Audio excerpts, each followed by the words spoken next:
The name of the given experiment is semiconductor laser, determination of wavelength by diffraction. The aim is to determine the wavelength of the given laser. Basically, the laser is this thing over here.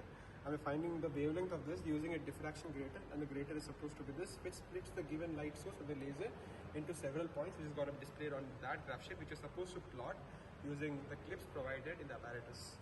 So we have a laser and a grater, and we're using this. We're going to find this the wavelength of the given laser beam. Diffraction, in definition, is the bending of a wave around a barrier, such as an obstacle or the edges of an opening.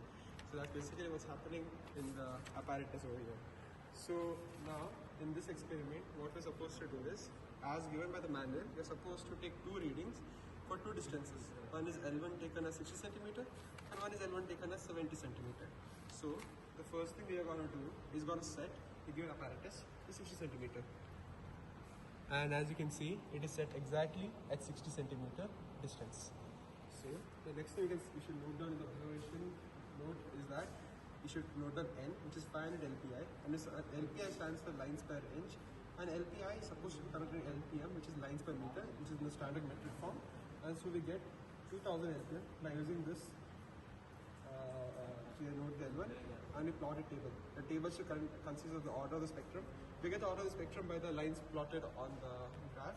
Then from that we get the distance of the points, which is dm.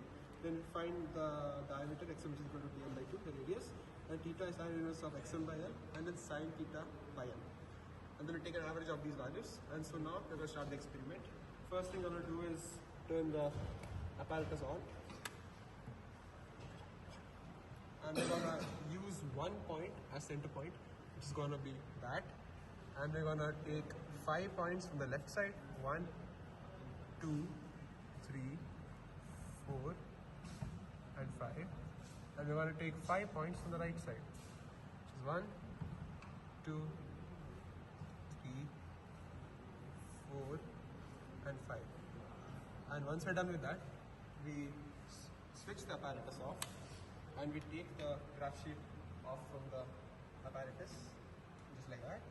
And now we start measuring the distance of the given apparatus from the center point. So basically this point is 0. We have 1 here, 2 here, 3 here, 4 and 5. We have 1, 2, 3, 4 and 5. So now we get D1, which is the distance from this one to this one. And then we get D2, which is the distance from this point till this point. And then we get D3, which is the distance from this point to this point. And then we get D4, which is around here and ends at this line. So we go from here and we do a rough line. You're supposed to do it to the scale. For the sake of explanation, I'm doing it roughly. And then we get this here and here, which is the point here. So the topmost line is going to be called as D5. It's basically number 5 here. We're going to note it in number 5. Next we're going to do D4, D3, D2 and D1, which is going to be plotted respectively in 1, 2, 3, 4 and 5.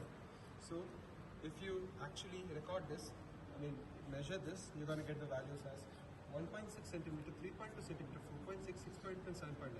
This depends from apparatus to apparatus, but from our apparatus we have got the specific values.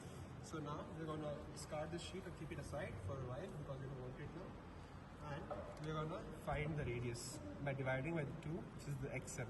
So we get 0.8, 1.6, 2.3, 3.1 and 3.95. And now using the xm, we find theta, which is tan inverse of xm by l, which is xm given here. L is the distance of the graph sheet from the apparatus, and you get 0.7639, 1.5275, 2.1952, 2.9576